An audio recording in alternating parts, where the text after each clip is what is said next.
Salut Claude.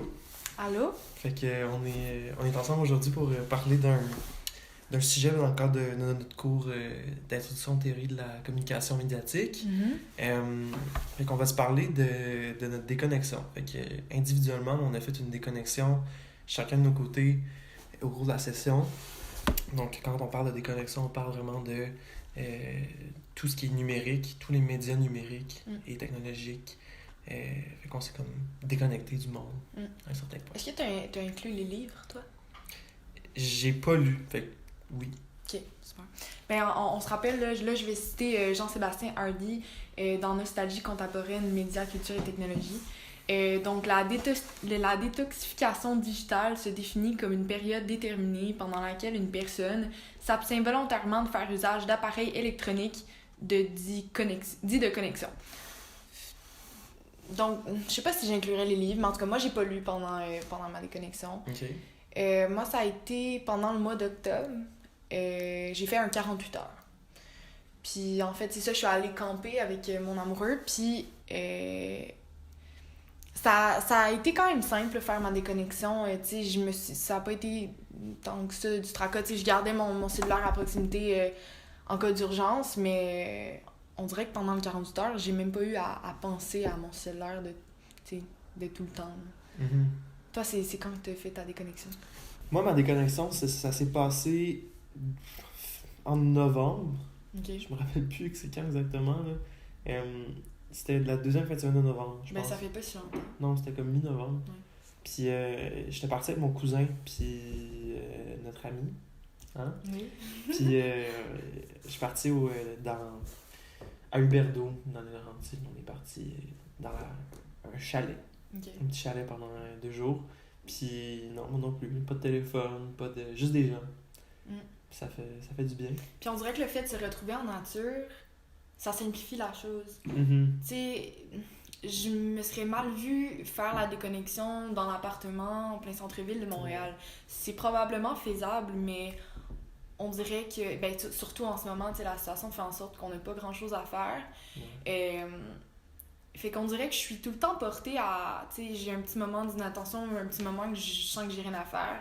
Je regarde mon cellulaire ou je regarde quelque chose sur mon ordinateur ou j'ouvre la télé. C'est comme tellement difficile de se déconnecter quand il y a rien autour de nous, tu sais. Je peux regarder les voitures passer à l'extérieur, mais c'est comme... Tu sais, contrairement à quand on se retrouve en nature, t'écoutes ce qui se passe autour, tu regardes les arbres, tu regardes l'eau, tu joues avec la terre, tu joues avec les roches, tu te fais un feu. Tu sais, ça devient tellement facile de juste se déconnecter puis penser à autre chose puis te connecter à ton vrai toi puis à ce qui se retrouve autour de toi au lieu de quelque chose de numérique. Mais tu parles de se connecter à ton vrai toi. Tu sais, il y a un moment aussi dans la déconnexion, je pense que quelque chose qui est super intéressant puis qui a été... Là, j'ai une citation quelque part dans mes trucs, mais c'est que quand tu prends ce temps-là, c'est que c'est souvent des moments où tu finis par te retrouver. Selon moi, je pense que autant que les médias technologiques qui nous entourent nous aident à évoluer dans le milieu dans lequel on vit, mais autant qu'il y a quelque chose de profondément aliénant aussi à travers ces médias-là. Puis, c'est qui donc? Francis Jory-Guibéry, dans La déconnexion aux technologies de communication, qui dit, là je vais paraphraser un peu là, parce que c'est une longue citation, mais qui dit que la déconnexion volontaire n'est pas seulement une sorte de fuite alimentée par un désir de souffler, de reprendre son rythme, de préserver un temps à soi. Elle vise aussi, ne serait-ce que quelques heures, se mettre à l'écart du monde, à prendre de la distance afin de faire le point et de se retrouver. Moment ou période de dialogue de soi à soi, de réflexivité, de confrontation avec le sens de la vie. La déconnexion est alors vécue comme pratique de son intériorité. Puis, je trouve ça vraiment intéressant. Vulgariser ça veut dire quoi? Ben, dans ma tête à moi, vulgariser ça, c'est littéralement quand tu te déconnectes volontairement, c'est vraiment prendre un temps pour soi, puis arrêter le tourbillon constant de on se fait dire tellement d'informations, il y a tellement de trucs qui se passent, puis c'est dur de se retrouver là-dedans. Fait que je pense que prendre le temps pour se parler à soi-même, hors de tout ça, ben ça crée des moments où hey, je me pose des questions que je m'étais jamais posées avant. Puis parlant de ça, moi dans mon moment de déconnexion, on s'était donné comme une règle, c'est assez drôle, là. Mais on était 3. Je me dis tantôt on était 3, puis nous autres, pendant qu'on allait au chalet, on s'est dit, hey, ce qu'on va faire, on va à chaque matin puis à chaque soir, avant de se coucher, puis juste en venant de se réveiller, on fait une réflexion. Ok. Tout le monde ensemble. Fait que, comment on s'installait, c'est qu'on on se mettait dans le salon, on mettait 2 chandelles en plein centre, puis on se désignait à chaque matin ou soir, ok, toi tu vas animer la réflexion du vendredi soir, moi du samedi matin, toi du samedi soir, comme ça. Puis quand on parle d'animer la réunion, c'est vraiment la personne pense à une question qu'on lance, on est tous assis en triangle autour des chandelles, la personne pense à une question toute la journée, lance la question à tout le monde le matin ou le soir, puis met une musique qui lui parle, qui a rapport avec le sujet. Fait qu'on écoute la musique, tout le monde en silence, pose la question, puis ça peut durer là, 40 minutes de... Il y a une personne à la fois qui parle. Puis après la chanson, là, après la question, tout le monde s'arrête, puis ça peut prendre 10 minutes avant que quelqu'un... tout le monde en silence, il y a personne qui parle. Ça peut prendre 10 minutes avant que quelqu'un prenne la parole puis répondre à la question. Fait que c'est un moment où on n'a pas le choix. On n'avait pas le choix de s'arrêter puis de réfléchir. Tu sais, les téléphones étaient loin. Là. Fait que je trouve ça vraiment le fun de prendre ce moment-là. Parce que c'est rare qu'on s'assoie ensemble puis qu'on en parle à soi, mais qu'on en parle aussi aux autres. Parce que c'est aussi une belle ouverture. Puis c'est un beau moment de vulnérabilité aussi par rapport aux autres. Fait que je pense que la déconnexion peut engendrer ce genre de truc-là. Puis tu sais, t'as mentionné que consommer, mettons, trop numérique ou être connecté constamment peut mener à une certaine aliénation. Mais c'est drôle, ça m'a fait penser... Il y a des moments, ben, surtout ces temps-ci, tu sais, fin de session, on fait pas grand-chose de notre vie. Ouais. Des fois, je me sens tellement anxieuse. Puis je sais qu'il y a tellement de choses qui se passent dans ma tête, mais j'ai tellement pas l'énergie d'aborder ces choses-là dans ma tête. J'ai peur de lâcher mon sel avant de me coucher le soir. Fait que être sur mon sel, être connecté, c'est comme une façon pour moi, mais qui est malsaine là, complètement, là, c'est pas sain. Là.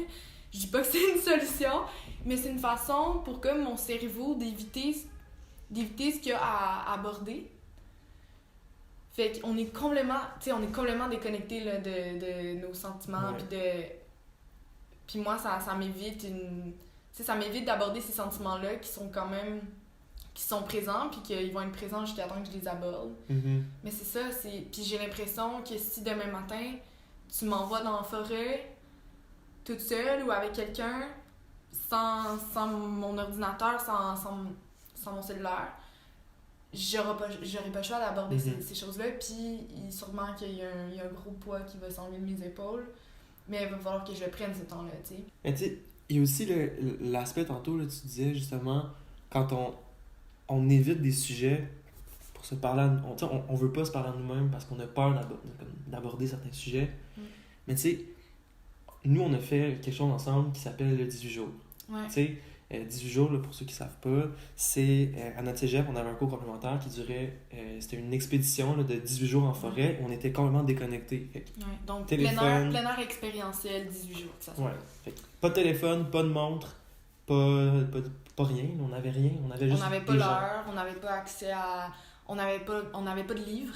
On n'avait rien, juste nous, puis les gens. Pendant 18 jours, il y avait un 48 heures, on était seuls.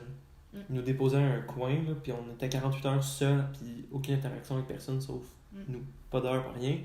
Puis moi, je vais te dire, dans mon 48 heures, j'ai tellement été confronté à rien d'autre que moi-même. Puis j'avais tellement jamais été exposé à ça dans ma vie. Moi, j'ai pleuré là, dans mon 48 heures. Moi aussi. Tellement pleuré. Tu sais, c'était pas dur d'être seul, c'était dur d'être avec toi-même.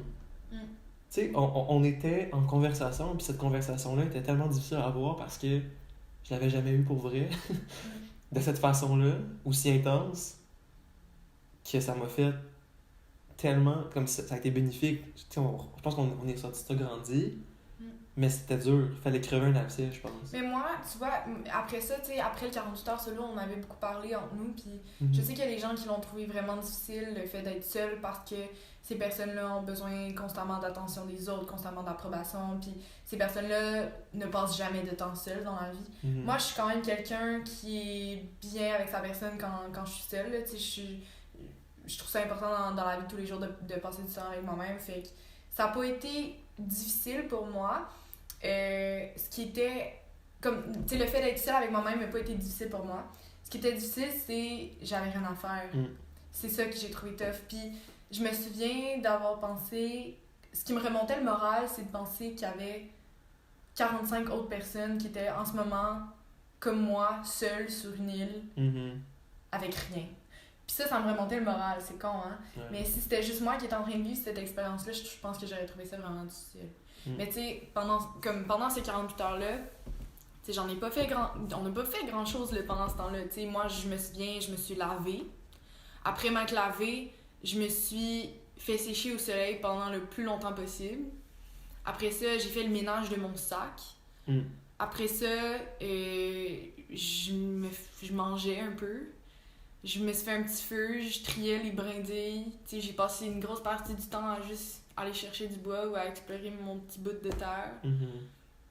J'évitais les fourmis, j'essayais de pas me faire piquer par les moustiques, j'observais le lac. Tu sais, c'est tellement des choses simples. Tu sais, mettons, trier mon linge, aller chercher des brindilles, me laver. Dans la vie de tous les jours, c'est des tâches. Ouais. Tu sais, c'est des choses qu'on doit faire. Là, c'était comme mes petits plaisirs de la journée. C'est tellement... Ça n'a pas de bon sens. Ça modifie la façon dont on aborde. Ouais. Puis ça modifie... On devient comme heureux plus facilement parce que nos besoins qu'on a besoin de combler, ça devient des besoins de base. Tu sais, mes besoins de base se ramènent à me garder au chaud, me laver, manger, puis dormir. Puis quand j'ai comblé ces besoins-là, je suis heureuse. C'est fou, hein? Ouais. Ça n'a pas de bon sens. Ouais. Puis tu sais, en ce moment, les journées qu'on vit, on se dit à chaque jour, on est comme, ben voyons donc comment il est déjà 3h de l'après-midi. Ben voyons donc comment cette journée-là est passée tellement rapidement. Comme, on voit pas les journées passer. Puis pourquoi? Parce qu'on passe nos journées assis à nos bureaux à faire nos travaux sur notre ordinateur. Quand on veut prendre une pause, on prend notre cellulaire, on scrolle Instagram, Facebook. C'est vrai. Puis là, on recommence à être sur notre ordinateur. On a fini, on se fait à souper. Après souper, on veut relaxer, on va écouter une émission sur la télé. Fait que ça, c'était notre journée. Des journées de merde, hein? Quand même. C'est notre réalité en ce moment, mais c'est ça. J'ai lu, je vais encore citer Jean-Sébastien Hardy. Notre rapport au temps, dans le fond, il se retrouve altéré par notre connectivité. Dans le fond, tout ce qui est numérique, parce que là, on parle de ça. Notre rapport au temps est altéré. Fait que moi, je pense que on passe tellement de temps sur nos ordinateurs, sur nos cellulaires, que le temps passe comme ça. Puis là, on va revenir à notre 48 heures solo dont on parle. C'était quand même long, là. C'était des longues journées, là. Puis tu sais, on pensait que, tu sais, on se lave, puis on peut même pas se fier au temps de toute façon, fait qu'on sait pas ça a duré combien de temps, mais c'est des longues journées, puis chaque petite chose qu'on fait prend tellement de temps, on dirait. Fait que, c'est ça, tu sais, Jean-Sébastien Hardy a dit notre rapport au temps se serait trouvé profondément altéré par les nouveaux dispositifs de connexion dont nous faisons usage quotidien, sinon constant. Pour les gens, pourquoi ça peut être si difficile de faire cette déconnexion-là? Puis, dans le texte de Jean-Claude Demanget, Forme de déconnexion volontaire et temporalité de Twitter, il porte une espèce d'analyse puis un regard très critique sur Twitter. Okay? Puis, je pense que ça peut être appliqué là, vraiment à toute autre plateforme qui est une espèce de culte de l'image. Là. On est tous exposés à ce genre de plateforme-là. Là. Mais tu sais, il dit, puis là je paraphrase, parce que encore une fois c'est une longue citation, mais compte tenu des enjeux qu'ils représentent pour eux, ici on parle des professionnels de l'image, avec les influenceurs, ou même nous, on peut se considérer comme des professionnels de l'image, parce qu'on a une plateforme sur laquelle on montre une image de nous qui est pas vraie nécessairement. Une présence en ligne sur Twitter, notamment en termes de visibilité, de reconnaissance d'expertise, de réputation ou encore d'employabilité, leurs formes de déconnexion volontaire ne peuvent être que partielles, ponctuelles, provisoires, voire dissimulées. Fait que, tu sais, dans le fond, ce qu'il dit ici, c'est que pour toutes les personnes à qui ces plateformes-là sont hyper importantes, puis sont importantes au niveau de ton emploi, te font voir pour ton art, pour qui tu es, pour ce que tu fais, ou juste parce qu'on vit dans un monde où on vit dans le regard des autres aujourd'hui à cause des médias, je pense. À cause de ces fausses images-là qu'on projette sur le web. Fait que je pense que c'est ça qui peut rendre difficile cette déconnexion-là, parce que c'est facile de se dire que si t'es pas actif sur les réseaux sociaux, tu t'éteins aux yeux des autres. Loin des yeux, loin du cœur, tu sais, ça ramène ça. Si t'es pas actif, autant que tout le monde l'est en ce moment, si tu réponds pas en 2 secondes à la conversation, tu t'éteins, t'es plus personne. Puis il y en a pour qui c'est un vrai problème de se perdre à travers ça.